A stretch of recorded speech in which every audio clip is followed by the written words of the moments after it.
of the International Anti-Corruption Day, which is celebrated annually on December 9 in recognition of the United Nations Convention Against Corruption, which was signed in Mexico in 2003.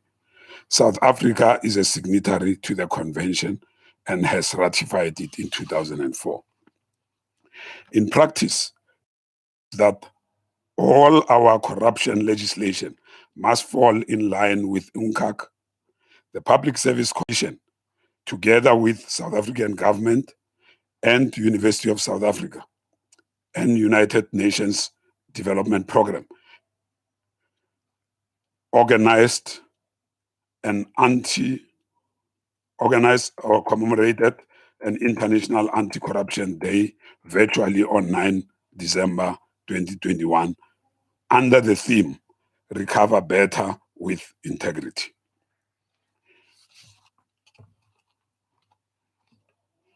In his keynote address to the commemoration, the Minister for Public Service and Administration, Mr. Senzo Mchunu, emphasized the lack of ethical leadership as one of the disheartening issues for concern. He further flagged the significance of the National Development Plan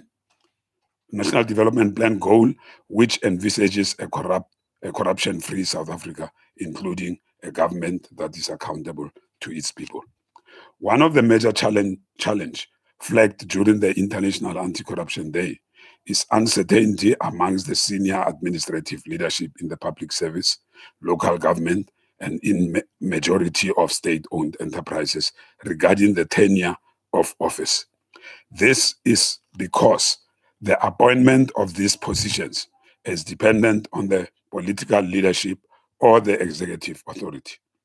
The previous administration changed cabinet often, and the changes affected the top administrative leadership of the public service. For example, there was a total of 172 high turnover of directors general in 38 departments who were affected by the changes in the old administration. This means that on average, there were 4.5 directors general per department over 8 years, which showed that DGs only served 22 months on average. Non-payment of government suppliers. The PSC virtual roundtable on efficient, economic, and effective use of resources in the procurement environment, held on 28 October 2020, provided an opportunity to tackle the challenge related to the continued failure of government departments to pay suppliers on time. The key issues emerging were, but not limited to: 1, public procurement should be viewed as a system built on a chain of strategic decisions and actions where failure in one area of the chain creates a negative reaction in the others. 2, supply chain management is characterized by dysfunctionality, which manifests itself in non-payment of suppliers, irregular expenditure, lack of skilled personnel, financial misconduct, lack of consequence management, and prolonged systems downtime. 3, there is a need to ensure that supply chain management practitioners are properly skilled. And 4, procuring goods that were not budgeted is breaking the law and must be dealt with as such. To keep abreast with the developments, to propose measures to ensure objective and efficient performance and report to parliamentary committees, the PSC consistently monitors the payment of suppliers within 30 days. Tables 1 and 2 in the bulletin depicts the latest information on the non-payment of suppliers as at the end of Q3 of the 2020-2021 financial year, as submitted to National Treasury by national departments and provinces. Table 1 shows that departments continue to experience challenges with paying suppliers on time. Noteworthy is the Department of Public Works and Infrastructure, including PMTE, and Water and Sanitation, including the trading entity.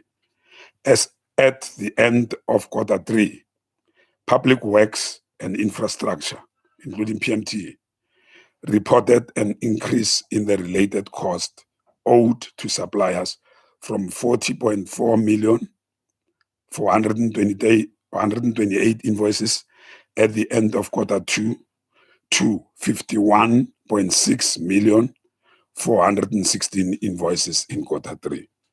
Although Water and Sanitation, including trading entity, report a decline in the related cost from 544.8 million for 641 invoices to 357.6 million for 480 invoices during the same period. It is still one of the departments that should be monitored closely. In the case of women, youth, and persons with disability, there is still no follow-through on consequence management regarding its invoice of 1.7 million, which has become a steering feature of the department starting from Q1 of 2020-2021 financial year. The department must realize the importance of paying suppliers on time, as this impacts on their business operations. This might be as a result of gross negligence on the part of the department, and thus shows a lack of consequence management or accountability. Even more concerning for the PSC is departments such as Civilian Secretariat for Police, Agriculture, Land Reform and Rural Development, Environment, Forestry and Fisheries, and Mineral Resources and Energy. Despite the regulatory requirements, they are still not submitting the required information to National Treasury on time. In the case of Environment, Forestry and Fisheries, the department has not submitted any reports as per Treasury regulations for the whole of 2020-2021 financial year. The information from National Treasury indicates that Civilian Secretariat for Police Service submitted reports for October and November 2020. However, reports for Q1 and Q2 were not submitted. Similarly, Land Reform and Rural Development only submitted reports for April 2020 and October 2020, Q3, with no reports submitted for Q2. This overall shows a flagrant disregard of the PFMA and the Instruction Note 34 of the National Treasury regarding timers reporting. Furthermore, this shows that accountability and consequence management within these departments are non-existent, especially since PSC raised this concern on numerous occasions.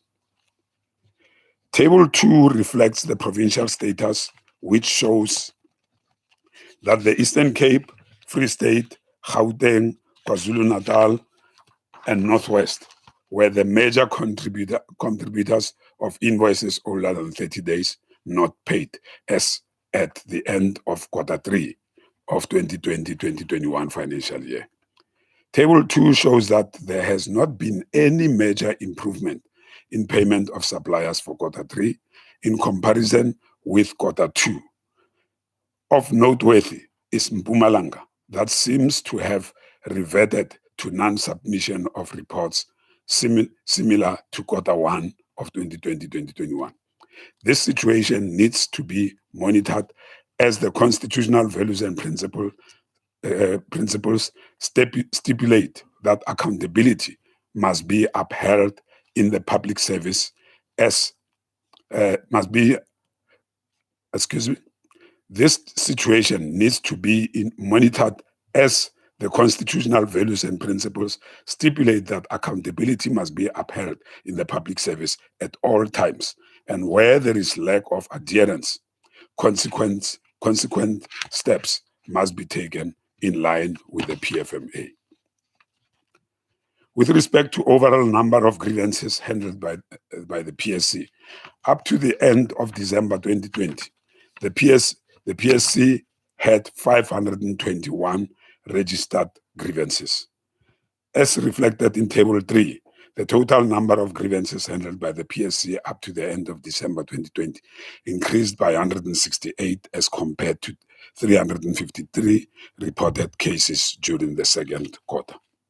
Of the 521 grievances, 134, which is 26%, were not properly referred, and 387, which is 74%, were properly referred.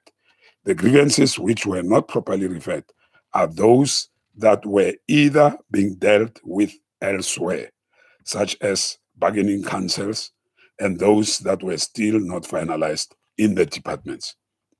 I think here it should be noted that majority of grievances, actually thousands, are handled in various departments. And if they fail, they come to, if the departments fail to deal with them, they come to the PSC. The PSC is concerned about the continued referral of grievances outside the provisions of the Governance Rules 2003. As a result, it calls upon the labor relations officers within departments to ensure that on an annual basis, employees are workshopped on these rules. Unions are also called upon to play an active role in assisting their members in lodging grievances, and where the time frame for lodging grievances has lapsed, to advise them accordingly. Of the 387 cases referred to the PSC, about 95% of them are referred by employees and 5% are referred by the EAs. Referral of grievances by employees is an indication that the departments have failed to resolve these grievances internally within the prescribed time frames. With respect to overall number of complaints handled by the PSC up to December 2020, the PSC has the mandate to investigate either of its own accord or on receipt of any complaint. The PSC has the mandate to investigate either of its own accord or on receipt of any complaint, personnel and public administration practices to report to the relevant EAs and legislatures accordingly. Personnel practices relate to, for example, irregular appointments, transfers, qualifications, and compensations related allegations, and public administration practices relate to, for example, procurement irregularities and poor service delivery. There is a relationship between personnel practices and public administration practices. They are sometimes more related. The own accord investigations undertaken are identified through an analysis of trends of the complaints handled previously and also through media reports. It is important to note that when members of the public or even public servants report a complaint to the PSC, the following information must be included in order to make the investigation success of the investigation. Who committed the wrongdoing, department, person, organization, or description. What exactly did the individual or entity do? Where did the alleged activity take place? When did the alleged activity take place?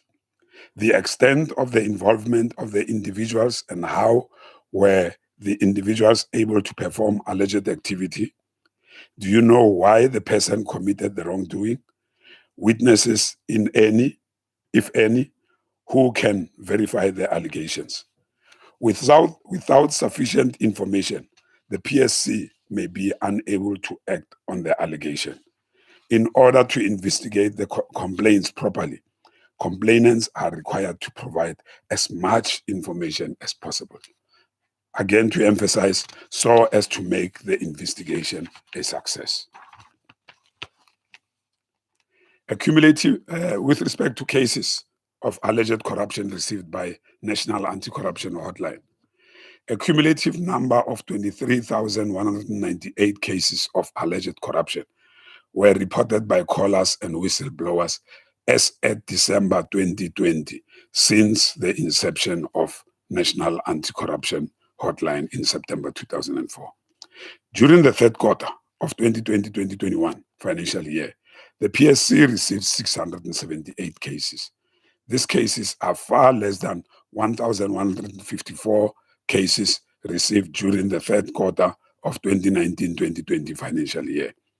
The reduction in the number of cases received may be as a result of the national lockdown due to COVID-19.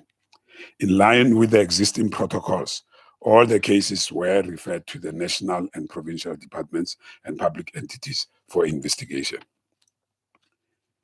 One of the key obstacles observed by the PSC in the fight against corruption is the fact that individuals are often intimidated to speak out or blow the whistle on corrupt and unlawful activities that they observe in the workplace, despite being obliged to do so in terms of their conditions of employment, as well as the Code of Conduct for Public Service. Often those who report corruption are victimized and intimidated and have little recourse. However, callers to the National Anti-Corruption are guaranteed anonymity and as a result escape being dealt with unjustly. Complaints received in the first, second, and third quarter of the 2020-2021 financial year, a total of 678 cases, as I've already indicated, of alleged corruption were reported through NAG during the third quarter. Most of these cases related to SASSA's 350 social relief of distress grant fraud. According to SASSA, all the cases referred to the institution were closed after conducting the process of appeal. In this respect, some cases were approved and others were rejected with valid reasons. Feedback, maybe I should leave that one. The PSC observed that departments are taking an extended period of time in providing feedback to their organization, despite the fact that whistleblowers are requesting feedback on progress made with investigations. The effectiveness of an investigation is influenced by the time it takes to conclude the investigation without unwarranted delays. If the delay is unreasonably long and cannot be explained, it is likely to cause prejudice to the complainant who reported the allegation in good faith. Coming to implementation of financial disclosure framework. As at the due date of 31 May 2020, the PSC received 9,792 financial disclosure forms, which constitute 98% out of a total of 10,032 that were expected in respect of the 2019-2020 financial year. This was a 1 percentage point increase in the submission rate as compared to 97% submission rate of the preceding financial year 2018-2019. This improvement in the submission rate was noted despite the challenges that were posed by the country's lockdown as a result of COVID-19 pandemic. Now, these forms were scrutinized by the Public Service Commission to check if there is a conflict of interest or potential conflict of interest. Brief summary of the scrutiny findings is as shown. Compliance with the submission of disclosure framework. The PSC has noted the slight improvement, as I've already indicated. And then there are, however, 169 SMS members who did not submit their financial disclosure forms by the due date of 30 April 2020, thus contravening the financial disclosure framework, which is covered in the public service regulations. Some of the financial disclosure forms, although submitted on time internally, were only released to the PSC after the due date of 31 May. This is non-compliance with the financial disclosure framework on the part of the affected heads of departments and the executive authorities. There are SMS members who submitted their financial disclosure forms but did not make full disclosure of their registrable interest. A total of 3,048 SMS members in the public service were found to have interests in companies, in private companies. From this total, 638, 21% of the SMS members did not disclose their interests in companies. A further total of 814, 8% of SMS members in the public service did not disclose their ownership of motor vehicles. And 361, which is 4%, did not disclose their ownership of immovable properties. This includes heads of departments in both national and provincial departments. The relevant EAs are advised to act decisively against these heads of departments or directors general in order to engender the culture of compliance from the top. Actually, they say that the fish rots from the head. So if the head is not doing, is not complying, what do you expect from people in lower positions? Some of the SMS members who did not disclose their interests are repeat offenders.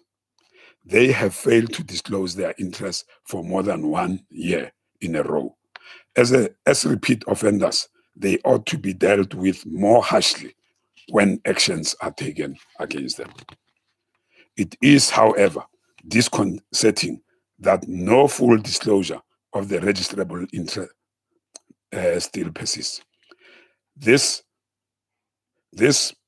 poses a serious challenge in the ability to manage conflicts of interest in the public service. The challenge is compounded by the involvement of some of the HODs in the perpetuation of non-compliance with regulatory frameworks. The executive authorities need to strengthen their resolve in enforcing full compliance with the regulatory provisions under all circumstances and dealing decisively with defaulting heads of departments. This would help in setting the tone from the top.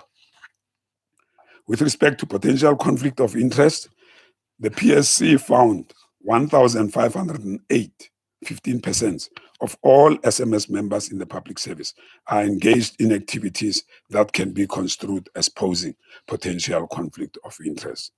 It is therefore incumbent upon the heads of departments and executive authorities to enforce the provisions of the framework.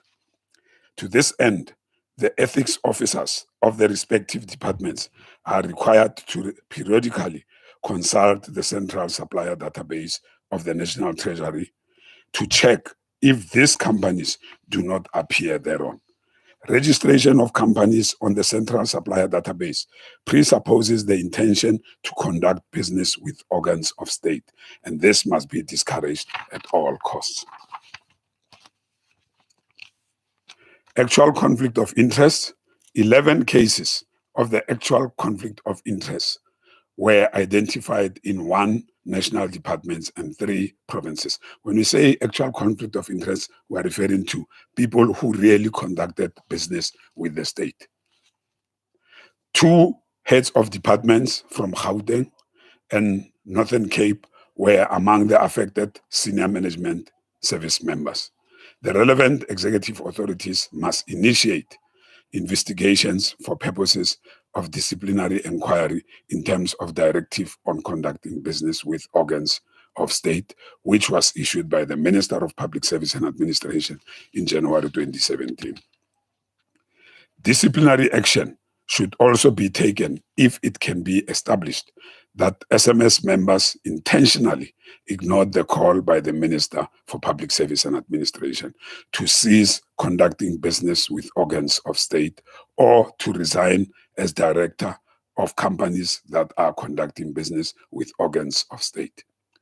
Particular focus should also be placed on determining how companies are linked to public servants were able to conduct business with organs of state.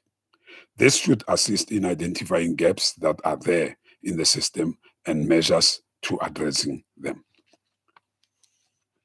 Other remunerative work outside employees' work in the public service. I think in the past people used to call it moonlighting. The scrutiny revealed that 382, which is 4% of senior management service members in the public service, were engaged in remunerative work outside the employees' work. Only 52%, 199, of these SMS members provided proof that they obtained prior permission to do so in terms of Section 30 of the Public Service Act. The executive authorities were advised on their discretion to recoup from officials who contravened Section 30 of this Act the amounts generated through unapproved work done outside the public service, or to ratify such in terms of Section 31. And with respect to gifts and sponsorships, senior management service members in the public service received gifts to their combined value of 4.6 million during the 2019-2020 financial year. Some of the sponsorships that were disclosed are departmental sponsorships such as payment for traveling and accommodation, which benefit the officials but not the department. The PSC is of the view that the Minister for Public Service and Administration must issue guidelines detailing which of the sponsorships may not be disclosed for purposes of the financial disclosure framework. Feedback on actions taken by the EA's executive authorities with regard to identified cases of conflict of interest. The PSC expected feedback on actions taken from 147 EAs, that is 147 ministers and executive and MACs in both the national and provincial departments as a result of scrutiny findings. Only 31 of these executive authorities provided feedback as required by the law, meaning the rest, more than 100 of the ministers and MECs, did not provide feedback.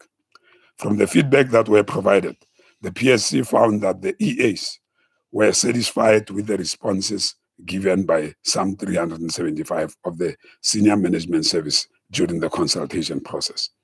A total of 290 SMS members who did not disclose all their financial interests and those with potential conflict of interest were sensitized of the need to comply with the regulations and to avoid actual conflicts of interest. Disciplinary actions were taken against 128 SMS members who contravened the provisions of the framework. The executive authorities are simply not complying with the 30-day provision of providing the PSC with feedback on actions taken by defaulting SMS members. And as such, provincial legislatures and National Assembly should hold these executive authorities accountable. I thank you.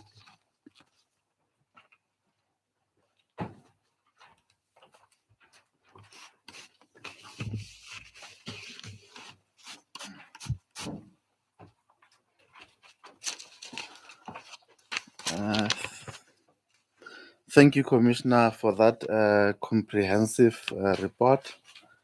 I think at this point we'll request questions if there are any questions from members of the media. Maybe let's start with Matikweni. Is there anything there from the WhatsApp group?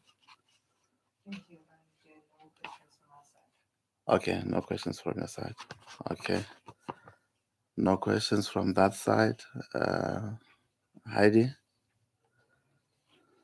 Yes, I have a few questions. I'm sorry if you're going to repeat yourself. I just need a general sense of the overall compliance of departments from the last report.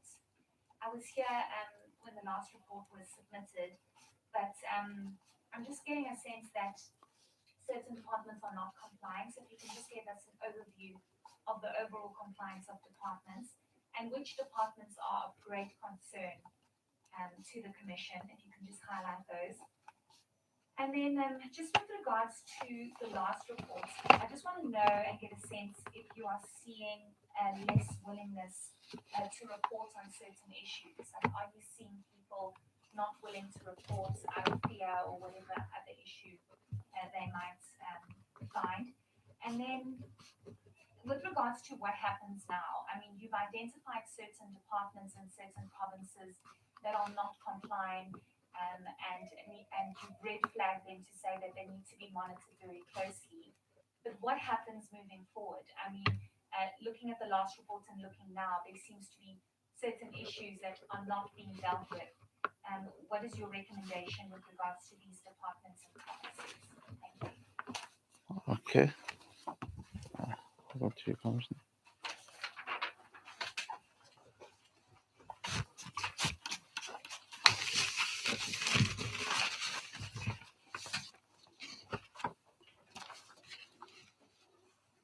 Thank you very much for the questions, even though it's not a bit clear. You are talking about non-compliance by departments. I'm not sure with respect to the 30-day or with respect everywhere. Everywhere. Okay. Yeah, there is serious concern from the PSC when departments do not comply with the Public Service Act, with the Public Service Regulation, with the Public Finance Management Act, and with all other relevant legislation. It is serious concern. And when there is such non-compliance, what we do in our reports, because the Public Service Commission does the investigation of compliance with relevant legislation and frameworks as far as its mandate of ensuring that the rule of law and the supremacy of the Constitution is guaranteed, is observed, and also that all the constitutional values and principles must be complied with. So we do the investigation of performance of departments with respect to the constitutional values and principles, and then come up with reports, whether it's a report on financial disclosure, the report on financial misconduct, the report on grievances, the report on complaints. And in those detailed reports, we table those reports in Parliament and brief portfolio committees on which executive authorities, which ministers or which MECs are complying and which ones are not complying, which heads of departments are complying and which ones are not complying. So the quarterly bulletin is another form of making sure that we don't wait for the whole year to really indicate non-performance by departments.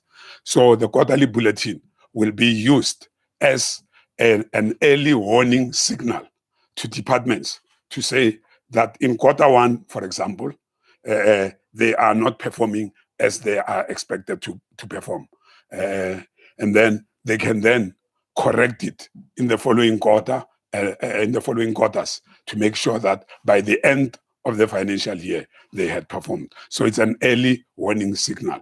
So every quarter, we are now presenting this bulletin, and we will be unpacking the bulletin in a number of provinces according to province specific, so that the MECs can see, the MECs and the heads of departments can see exactly where are areas of non-compliance and deal with such.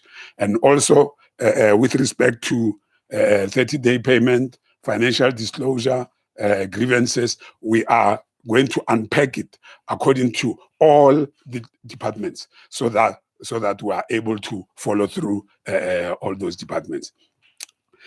Provincially based commissioners will follow through the departments in respective provinces, and then nationally based commissioners who are given different clusters of departments will follow through those non-compliance with respective EAs, with respective ministers. So that's what we are doing. So the bulletin itself indicates which departments are not complying with respect to financial,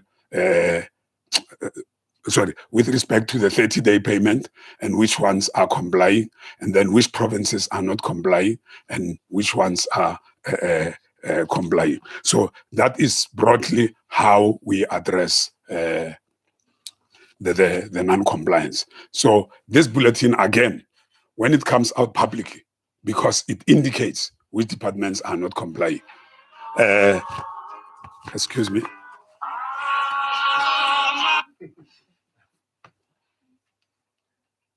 Sorry. Yeah. When this bulletin becomes public, ministers and executive authorities, together with directors general and other heads of departments, get consent that they are being mentioned in the bulletin, and then as a result try their level best to ensure compliance with relevant legislation and framework. I think this is how I should address it, but the departments are mentioned in the bulletin itself. Thank you.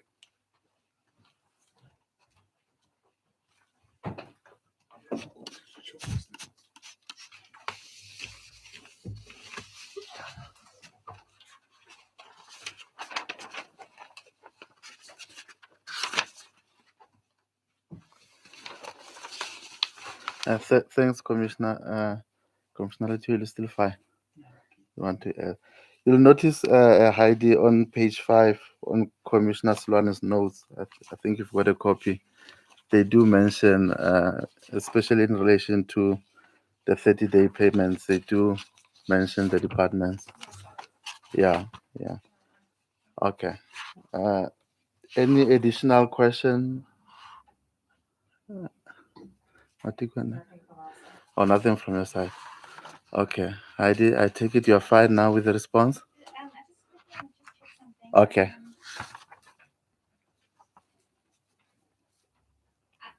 I don't know if you can speak about government departments perhaps not complying because we're in a time of COVID-19, and maybe how this has affected their compliance in any way, and if you're worried about how the pandemic is continuing, and if we see government departments not complying in such a crucial time such as COVID-19. I don't know if you were able to pick anything up like that in your investigations. Okay. Did you understand the question? Yeah, COVID-19 affecting compliance. Yeah. Basically, that's what you're Yeah. saying.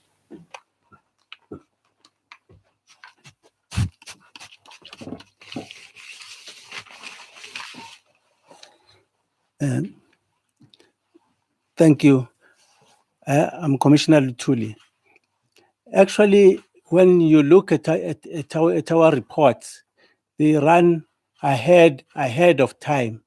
And also, government during the lockdowns continued to provide public services because there are essential services that cannot be allowed not to be provided. As a result, most of the departments, though not operating fully, have managed to sort of provide information that we require, and we have not seen so much of non-compliance. But for instance, in the area of grievances, we have realized that during the lockdowns, the grievances were less, and a number of other matters that were reported to the Public Service Commission actually had to be channeled to the relevant departments like SASSA. So really, we haven't seen it. It may be it's still going to come, but we haven't reached that particular point as yet. Thanks.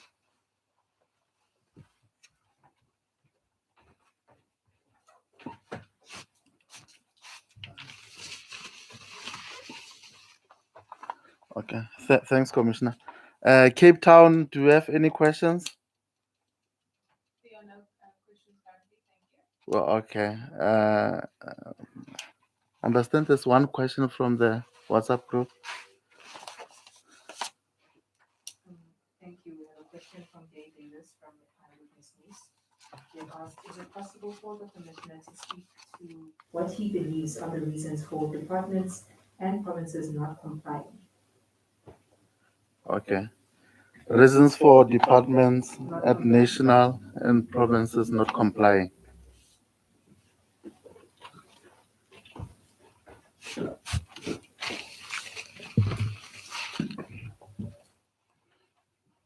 Thank you very much.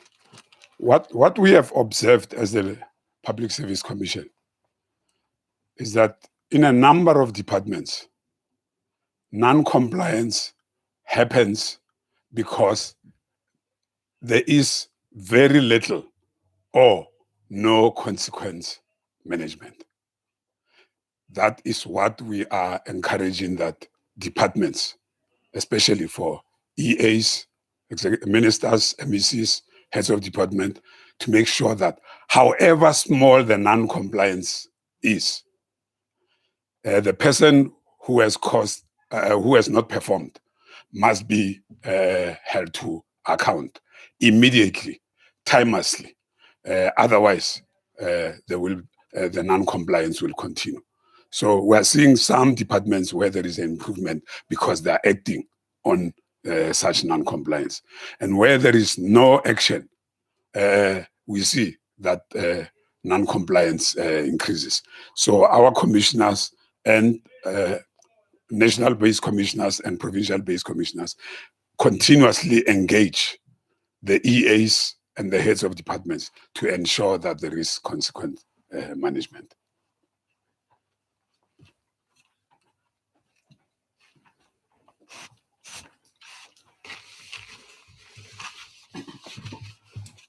Okay, thanks, Commissioner. I believe that was the last question, unless Heidi, you find? Okay, in that case, it brings us to the end of the media briefing, and I would like to thank members of the media who join us through our live stream and ENCA that join us today. Thank you for coming. Thanks.